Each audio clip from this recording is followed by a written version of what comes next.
Drama serial दिल ज़ार ज़ार में आप देखेंगे कि जिस तरह आपको इल्म है कि रईस की मंगनी की बात रुतबा से होगी है, लेकिन बाकायदा मंगनी नहीं हुई।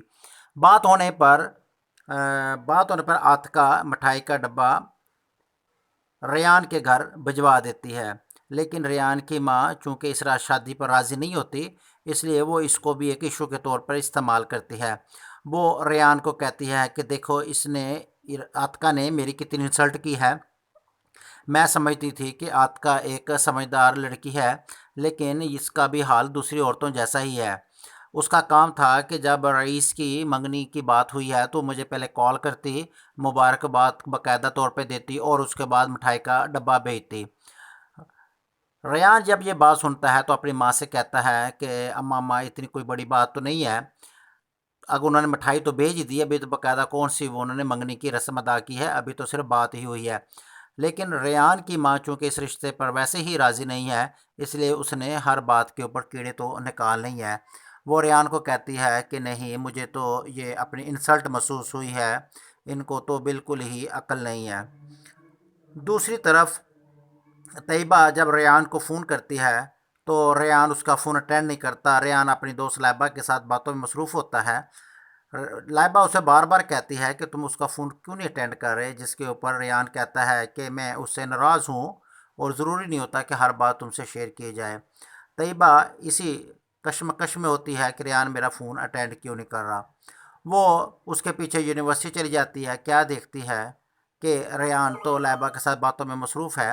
वो रेयान के पास जाती है तो रेयान उसको तरफ देखा अनदेखा कर देता है, जिस पर तैयबा बड़ी हैरान होती है कि इससे क्या हुआ। वो उससे पूछती है कि रेयान, क्या हुआ है, तो मेरी बात को सुनते क्यों नहीं हो, ना मेरा फ़ोन अटेंड कर रहे हो, ना मेरे मैसेज का जवाब दे रहे हो। जिस पर रेयान कहता है कि कुछ बातें ऐसी होती हैं ना भी बताने वाली हों। जिस पर तैयबा कहती है क्या तुम मुझसे नाराज़ हो। तो रेयान कहता है ये भी बात पूछने वाली है, ये भी मैं बताऊं कि मैं तुमसे नाराज़ हूँ कि नहीं हूँ। जिस पर तैयबा कहती है कि बात अगर कोई है तो बताओ मुझको कि अब मैंने ऐसा क्या कर दिया कि तुम मुझ पर इतने नाराज़ हो रहे हो। जिसके ऊपर रेयान कहता है कि मैंने पहले भी तुम्हें कहा था कि अगर ये शादी करना चाहती हो तो मेरी माँ को राज़ी करना होगा, चाहे जैसे भी हो। तो माँ तो राज़ी नहीं की, अलबत्ता आप लोगों ने गलती पे गलती करते जा रहे हो। जिस पर तैयबा कहती है कि अब क्या हुआ है। जिस पर रेयान कहता है कि तुम लोगों ने, आतिका ने मिठाई का डब्बा घर भिजवा दिया, वो भी एक बच्चे के हाथ पर। आप लोगों का काम था कि पहले फ़ोन करते, मुबारकबाद देते और फिर मिठाई का डब्बा भेजते। ये चीज़ एक तरीक़ेकार के तहत की जाती है, जिसका मेरी मामा ने बहुत ज़्यादा असर लिया है। वो इसको अपनी इंसल्ट समझती हैं। तो जिस पर तैयबा कहती है कि चलो जो कुछ भी हुआ, अब तुम मुझसे बात तो करो। लेकिन रेयान उसकी बात को और नहीं करता और लाइबा के साथ उसे बीच छोड़ के और उसके साथ क्लासरूम में चला जाता है। तैयबा अभी इसी टेंशन में होती है कि ये रेयान मेरे साथ अभी क्या कर रहा है, शादी से पहले, जब शादी होगी तो मेरे साथ क्या सलूक होगा। वो डिप्रेशन में चली जाती है। इसके बारे में बाद में बताते हैं कि जब वो डिप्रेशन में जाती है तो फिर वो क्या करती है। उससे पहले शाहपारा के बारे में आपको बताएं। शाहपारा जो कि अपनी माँ के पास बैठी होती है और वो अंदर से जल रही होती है कि ये रईस से शादी क्यों कर रहा है। मैं घर की वाहिद कफ़ील, वाहिद ज़िम्मेदार, और रईस जो पैसे भी होते हैं मुझे ही देता है, हर सलाह मशवरा मुझसे ही करता है। अगर रुतबा यहाँ आ गई तो मेरा क्या बनेगा और मेरी माँ का क्या बनेगा। वो अपनी माँ से कहती है कि किसी तरीक़ा से भी इस शादी को नहीं होना चाहिए, लेकिन ये शादी का सारा किया धरा तैयबा का है। तैयबा ने ही रईस के कान भरे हैं कि तुम शादी कर लो। अगर तैयबा ये ना करती तो रईस का शादी की तरफ ध्यान ही नहीं था। तो हो सके तो किसी तरीके से तैयबा को इस घर से निकालो। शाहपारा की माँ उसे कहती है कि मैं कुछ ऐसा करती हूँ कि ये शादी ही ना हो।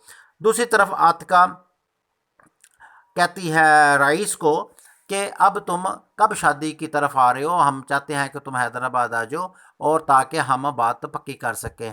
रुतबा रात का रुतबा के पास जाती है तो उसे कहते हैं कि हम कुछ दिनों के बाद आएंगे और बात पक्की कर देंगे और आपके बड़ों से बात करेंगे। जिसके ऊपर रुतबा कहती है कि मेरा बड़ा कौन है यहाँ पर, और बात यहाँ किससे करनी है, मैं खुद ही बड़ी हूँ और ख़ुद ही मैं हूँ, मेरा तो आगे पीछे कोई नहीं है। जिस पर रात का उसको कहती है कि कोई बात नहीं, अगर तेरा बड़ा नहीं है तो मैं तुम्हारी बड़ी बन के तुम्हारा साथ दूंगी।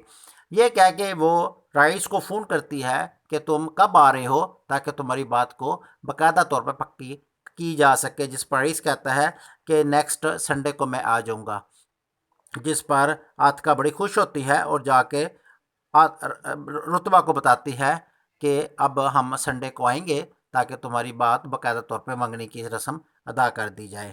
رئیس جب گھر آتا ہے تو آتے ہی شاہ پارہ سے کہتا ہے کہ تم نیکسٹ سنڈے کو تیار رہنا، ہم نے حیدرآباد جانا ہے، جس کے اوپر شاہ پارہ اور اس کی ماں پوچھتے ہیں کہ کیا ہوا ہے، جس کے اوپر رئیس کہتا ہے جیسے اب لگتا بھول گئے، آپ کو پتہ تھا کہ میں شادی کر رہا ہوں اور باقاعدہ منگنی کی رسم ادا کرنے لگے ہیں۔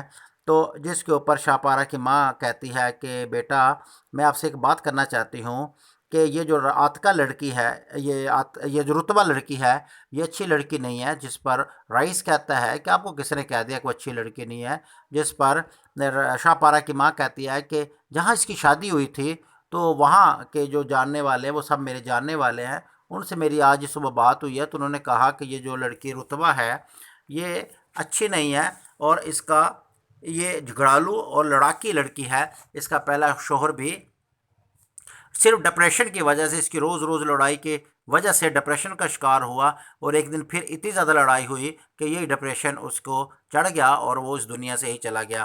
اس لیے اور دوسری بات یہ ہے کہ جب بھی میں نماز پڑھتی ہوں اور کوئی بھی ذکر کرتی ہوں تو مجھے وسوسے سے آتے ہیں، جس سے مجھے اندازہ ہوتا ہے کہ یہ لڑکی تمہارے لیے سوٹیبل نہیں ہے، اس لیے تم شادی کا خیال ذہن سے نکال دو، تمہارے لیے کون سی لڑکیوں کی کمی ہے۔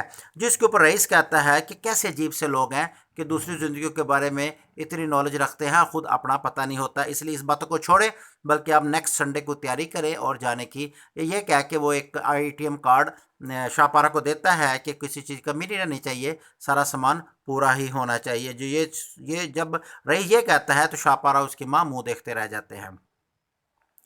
اب جب طیبہ ساری باتیں سنتی ہے ریان کی تو وہ اس کی بار بار باتیں اس کے ذہن میں آتی ہے، جس سے ڈپریشن کا شکار ہو جاتی ہے اور اس کے جسم کے اندر درد ہوتی ہے۔ ابھی وہ اس درد سے کلا رہی ہوتی ہے کہ وہ جا کے میڈیسن لے لیتی ہے، لیکن جب میڈیسن لینے کے باوجود اس کو درد کم نہیں ہوتی اور وہ لوٹ پوٹ درد سے ہونے لگ جاتی ہے۔ اسی بات کا علم جب رئیس کو ہوتا ہے تو وہ فوراً اس کو لے کے ہاسپٹل لے جاتا ہے اور جہاں پہ اس کا ٹریٹمنٹ ہوتا ہے۔ یہ سن کر شاہ پارہ اور اس کی ماں اور اس ریان کی ماں بھی وہاں پہنچ جاتے ہیں۔ وہاں پر شاہ پارہ کی ماں اسے کہتی ہے کہ مجھے نہیں علم کیا ہوا، بس اتنا پتہ اس کے پیٹ میں درد ہوئی ہے اور اس کو ہاسپٹل لے کے آ گیا اور اس کو رئیس ہی ہاسپٹل لے کے آیا ہے۔ جس پر ریان کی ماں اسے کہتی ہے کہ اب پتہ نہیں ان کا آپس میں کیا تعلق ہے، جس کے اوپر رئیس ہی اس کو لے کے اور اس کی درد کس چیز کی درد ہے یہ تو پھر ڈاکٹر ہی بتائیں گے۔ دوسری طرف ریان شاہ طیبہ کو کہتا ہے کہ میری بات سنو کہ اگر تم یہ چاہتی ہو کہ میرے سے شادی ہو تو تمہیں فوراً رئیس ماموں کے گھر سے نکلنا ہوگا، چاہے تم جہاں مرضی رہ لو، میں تمہیں کسی صورت نہیں چاہتا کہ تم رئیس کے گھر رہو۔ اب شاہ پارہ کی ماں ایک طرف تو طیبہ کو گھر سے نکالنے کے چکر میں ہے اور دوسری طرف وہ رئیس کی شادی رتبہ سے نہ کرنے کے چکر میں ہے تاکہ میری بیٹی کا گھر بسا رہے اور میری بیٹی کی خوشیوں کو کوئی سی کی نظر نہ لگے۔ لیکن برصورت ایک نہ ایک دن رئیس نے شادی تو کرنا ہی تھی، لیکن اب یہ دیکھتے ہیں کہ کیا رئیس شاہ پارہ اور اس کی ماں اپنے مقصد میں کامیاب ہو جائیں گی۔ یہ سب کچھ دیکھنے کے لیے دیکھتے رہیں چینل اختر انفارمیشن۔ ویڈیو اچھی لگے تو لائک لازمی کریں، چینل کو سبسکرائب بھی کر دیں اور دیکھتے رہیں چینل اختر انفارمیشن۔